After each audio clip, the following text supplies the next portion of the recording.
नमस्कार, म मिलन धरेल, राष्ट्रिय बाल अधिकार परिषदको कार्यकारी निर्देशक। नेपालमा विभिन्न कारणले गर्भ रहन गएका महिलाहरूबाट अनिश्चित गर्भ रहेको अवस्थामा त्यस्ता महिलाहरूले यदि आफ्नो बालबालिका परित्याग गर्न चाहेको अवस्था छ भनेदेखि नेपालको कानुन अनुसार यो देवानी संहिताको कानुनी व्यवस्थालाई प्रयोग गरेर सम्बन्धित जिल्ला प्रशासन कार्यालयसँगको समन्वयमा आफ्नो अनिश्चित गर्भ वा अनिश्चित बालबालिका शिशुलाई त्याग गर्न सक्छ। यस्तो त्याग गरेको शिशु वा बालबालिकाको संरक्षण व्यवस्थापन चाहिँ राष्ट्रिय बाल अधिकार परिषदले विभिन्न सङ्घ संस्थाहरूसँग सहकार्यमा गरिरहेको छौँ। विशेष गरी हामी बाल मन्दिरसँगको सहकार्यमा यसरी वैदेशिक रोजगारी लगायत अन्य कारणबाट गर्भ रहन गएको तर महिलाले नचाहेको अवस्थामा चाहिँ त्यस्ता बालबालिकाहरूको व्यवस्थापन हामी गरिरहेका छौँ। यदि यो प्रक्रियालाई कानुनी रूपमा जिल्ला प्रशासन कार्यालय अथवा सम्बन्धित स्थानीय तहको मुचुल्का प्रहरी मुचुल्का लगायतबाट चाहिँ त्यसलाई प्रमाणित गर्न सकियो भने त्यो बालबालिकाको जन्मदत्ता र पछि चाहिँ नेपालको कानुन अनुसार नागरिकता पनि व्यवस्था गर्न सकिन्छ। यदि महिलाले सो घोषणा गर्यो परित्याग गर्ने भनेदेखि चाहिँ त्यस्तो सन्दर्भमा ती बालबालिकाको सम्पूर्ण सुरक्षाको जिम्मेवारी राज्यले लिन्छ। उसको पालन पोषण स्याहार व्यवस्थापन गर्ने जिम्मेवारी चाहिँ हामी लिन्छौँ। यदि कोही महिला चाहिँ मेरो बालबालिका छ, म उसको जन्मदत्ता गराउन चाहन्छु, उसलाई आफैसँग राखेर हुर्काउन चाहन्छु भन्नुहुन्छ भने पनि ती बालबालिकाहरूको पहिचान व्यवस्थापनको निम्ति सहजीकरण गर्छ राष्ट्रिय बाल अधिकार परिषदले। हामी त्यसका निम्ति उहाँहरूको दस्तावेजीकरण डकुमेन्टहरू हेरेर त्यसलाई सहजीकरण गर्ने प्रक्रियामा अगाडि लैजान्छौँ। Nepal should make sure that there are mechanisms for protection and security of migrant women and creating an enabling atmosphere for them to be able to migrate to foreign countries and work as per the rights given to all men and women. You know, that is number one. But in regard to what you said about, you know, of course, we cannot deny the fact that there are many women migrants who are traveling to foreign countries through illegal means, you know. That needs to be stopped, you know. But there are also incidences where many women, domestic workers who have gone to foreign countries as migrant women have been sexually abused and have delivered children or given birth to children either through sexual abuse or maybe they married a foreign resident. But the children that they give birth to, there's a big question mark, there's a big gap. Sometimes the recipient country also does not take responsibility of granting citizenship to such a children, and neither the sending countries.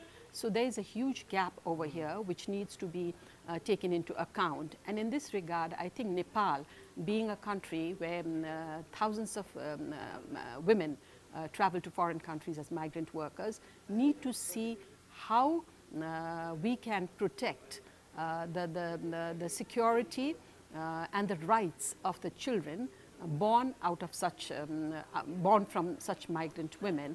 And as I said earlier, this is a state obligation because, as I said, women, Nepal being a member of many treaty body mechanisms, particularly CEDAW, it is obligated to enter into that kind of initiative. Particularly, I would like to say here is that you know, because I work in the CEDAW committee also, I'm a member of the CEDAW committee. So CEDAW has raised this issue several times with member states, not just sending countries, but also recipient countries. So this is a state obligation of the recipient country as well. UN mechanisms such as CEDAW, special procedures like special rapporteurs have raised this concern that the issue of statelessness of such children has to be taken. The recipient countries also need to be accountable for it and initiate mechanisms to grant citizenship to children born out of these women who might be stateless tomorrow. So I think Nepal, being mostly a sending country, needs to raise this issue or strengthen the voice for such issues in international forums, particularly like the Human Rights Council and also other forums, as well as initiate strong, focused inter-country collaboration and dialogues to enter into a dialogue that strengthens the accountability of not just the sending country, but also the recipient country. So this is where Nepal needs to work strongly.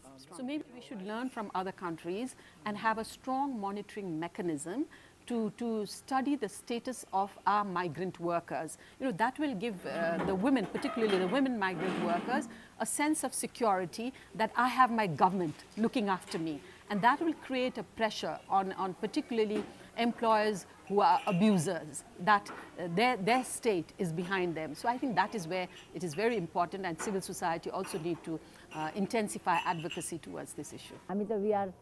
We are not राज्य, तर राज्यको काम हामीले गरिरहेका छौँ. फर्केर आएपछि त अल्टिमेटली मुद्दा हेर्ने त सरकारै हो हैन. उहाँहरूले नै फाइन्ड आउट गर्नुपर्छ. हामीले अरु दिने सपोर्ट सबै दिइहाल्छौँ.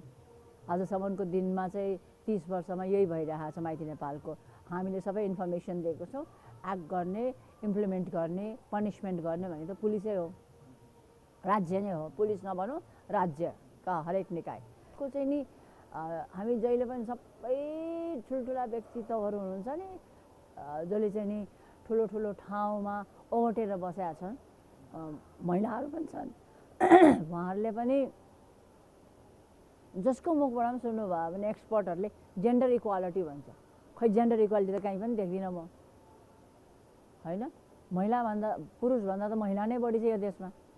अनि महिलाको स्थान खै कहाँनिर छ, के छ, थाहा पार्नको लागि राखी मात्रै भएन, इम्प्लिमेन्ट गर्ने हुनु पर्यो, अनि बल्ल हुन्छ होला. इक्वल स्टेटस सानोदेखि छोरा र छोरीलाई बराबर गरेर हुर्काउनुपर्छ भन्ने तपाईँको दिमागमा आएन भने त्यति बेलासम्म जेन्डर इक्वालिटीको कुरा तपाईँले गर्नु सक्नु. तपाईँ पनि गर्नुहुन्न, मै त गर्दिनँ. म त कस्तो हो भने कुट्टी कुट्टी पिटी पिटी चाहिँ नि यो पीडा सहेर बसेको मान्छे. ती पीडा सहेको महिलाहरू त्यस्तो ठाउँमा पुग्यो भने चाहिँ मलाई लाग्छ ती महिलाहरूले केही गर्न सक्छ. अरूलाई त नो हैन. किनभने तपाईँको छोरी सुरक्षित छ, तपाईँको छोरा सुरक्षित छ, तपाईँको छोरी बोर्डिङमा पढ्छ, तपाईँको छोरा बोर्डिङमा पढ्छ. So why worry about others? के को लागि टन हैन, के पनि छैन. मलाई चाहिँ के लाग्छ भने मेरो लागि चाहिँ म जोसँग पनि त्यही भनिरहेको छु, सबैसँग हात जोडेर फ्री एडुकेसन, कम्पलसरी एडुकेसन, फाइनेबल एडुकेसन हैन. गाउँ गाउँमा मात्रै नभएर सबैतिर. पौरखी नेपालले वैदेशिक रोजगारको क्रममा अब हाम्रो साधारणतया प्रचलन के छ भने वैदेशिक रोजगार भन्नासाथ ठगी भन्ने शब्द सँगसँगै आउँछ नि हैन. र वैदेशिक रोजगारको क्रममा ठगीमा परेका कामदारहरूलाई चाहिँ पौरखी नेपालले लगभग 9-10 हजारको हाराहारीमा नै पनि हाम्रो लिगल डिपार्टमेन्टबाट सेवा दिइसकेको अवस्था छ. र त्यस्तै गरेर हामीसँग इमर्जेन्सी सेल्टर होम पनि छ. र इमर्जेन्सी सेल्टर होममा हामीले लगभग 4000 भन्दा बढी महिलाहरूलाई वैदेशिक रोजगारको क्रममा समस्यामा परेर फर्केका महिलाहरूलाई सेल्टरबाट सेवा दिएको छ. वैदेशिक रोजगारबाट फर्केर आएका कामदारहरूलाई चाहिँ समाजमा पुनर्स्थापित गर्नको लागि हामीले 5000 भन्दा बढी कामदारहरूलाई चाहिँ पुनर्स्थापित गर्न चाहिँ सफल भएको अवस्था छ.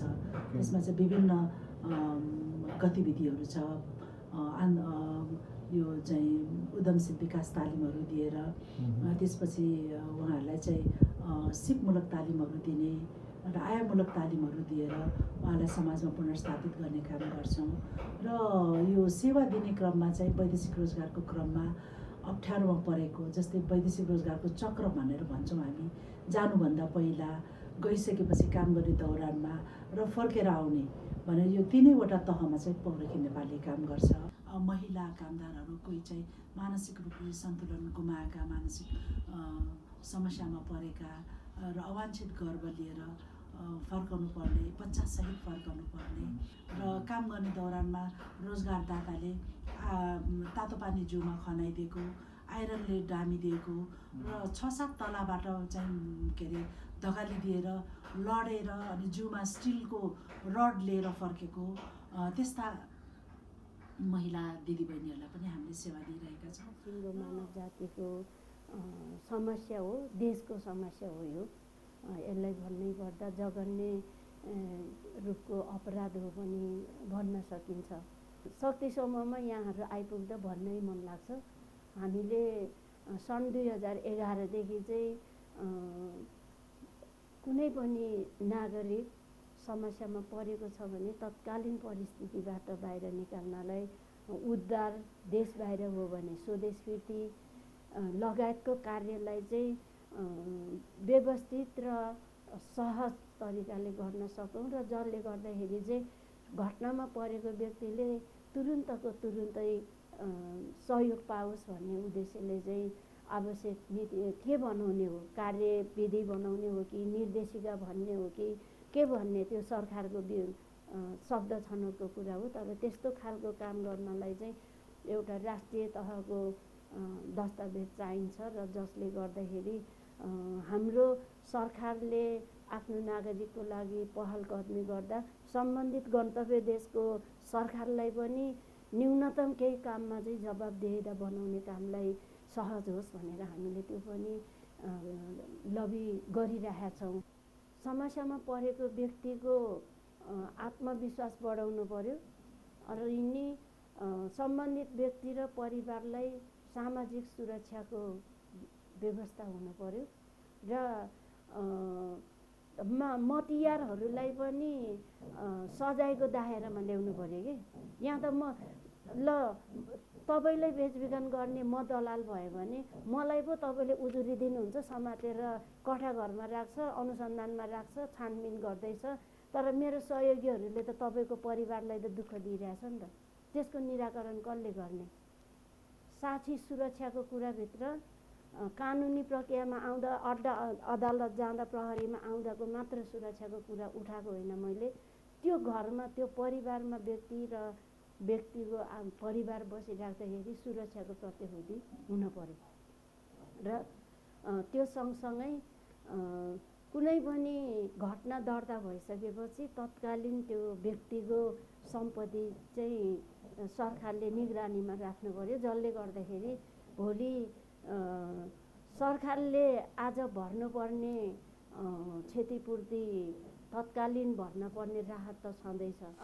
अबको पाटो भनेको सबै तहलाई जिम्मेवारी बोध गराउने र त्योभित्र निजी क्षेत्रलाई पनि मानव बेचबिखन रोकथामको पाठमा लगानी गर्ने अथवा परिचालन गर्ने भनेको छुट्नै नहुने भनेको राजनीतिक मुद्दा बन्नु पर्यो यो, ताकि भोट माग्ने चुनावको बेलाको नारा मात्रै नबनोस्।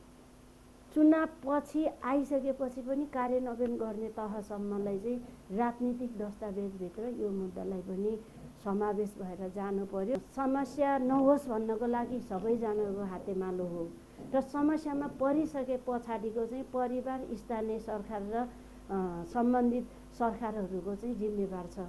त्यसले गर्दा सबैभन्दा पहिलो समस्यामा परेको व्यक्ति पनि मेरो परिवार हो, परिवारको सदस्य हो, यो समाजको नागरिक हो भन्ने जनमानसमा त्यो भावना ल्याउनु पर्यो र जति प्रभावकारी रूपमा पुनर्मिलन हुन सक्छ र एउटा व्यक्ति समस्यामा पर्नु व्यक्तिको दोष थिएन, तर समस्यामा पर्नु उसको जीवनको अन्तिम पनि होइन। सबैभन्दा दुःखद कुरा चाहिँ नेपालमा अहिले पनि एउटा नेपालीले अर्को नेपालीलाई बेच्छ भन्ने यथार्थ घटनाहरू, वास्तविकै घटनाहरू देखिराखेको छ। उहिले घटनाहरूमा हामीले धेरै नेपालीलाई कारवाही पनि गरेका छौँ र यो सुरुका दिनहरूमा नेपालीहरू बेचिने कुरा चाहिँ भारतसँग मात्रै सीमित थियो र बिस्तारै बिस्तारै यो चाहिँ फैलिँदै गएर गल्फ कन्ट्रीमा पुग्यो, अफ्रिका हुँदै अहिले पनामासम्म पुगेर बिस्तार भएर गइरहेको छ। जसले जुनसुकै ठाउँमा बसेर गरेको अपराध भए पनि अहिले चाहिँ हामी उनीहरूलाई कारवाहीको दायरामा ल्याउन सक्छौँ।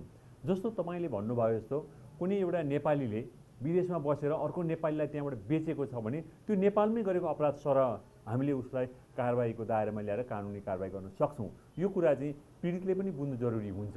त्यही अनुसारको उसलाई जुन अन्याय परेको छ, जसरी ऊ बेचिएको छ त्यो बारेमा नेपाल प्रहरीलाई खबर गर्नु, त्यो बारेमा नेपाल प्रहरीसँग सूचना दिनु, नेपाल प्रहरीलाई सूचना दिनु र त्यो बारेमा उजुरी गर्न तयार हुनु आवश्यक हुन्छ। र हामीलाई पीडितहरूको सहयोग भयो भनेदेखि हामी चाहिँ यस्ता किसिमका कुकृत्यमा लाग्ने, यस्ता क्रियाकलापमा लाग्ने, यस्ता घोर मानव विरोधी अपराधमा लाग्ने व्यक्तिहरूलाई कानुनको दायरामा ल्याउँछौँ र कारवाही गर्छौँ। हामी एउटै अनुरोध, पीडितलाई तपाईँहरू न्यायको लागि न्याय माग्ने कुरामा, प्रहरीलाई सहयोग गर्ने कुरामा कहिले पनि कन्फ्युज दुविधामा नपर्नुहोस्, न्याय माग्नुहोस्, न्याय पाउनुहुन्छ, प्रहरीलाई सहयोग गर्नुहोस्, सूचना दिनुहोस्, पीडितहरूलाई कानुनको कठघरामा ल्याउने जिम्मेवारी हाम्रो हो भन्न चाहन्छौँ।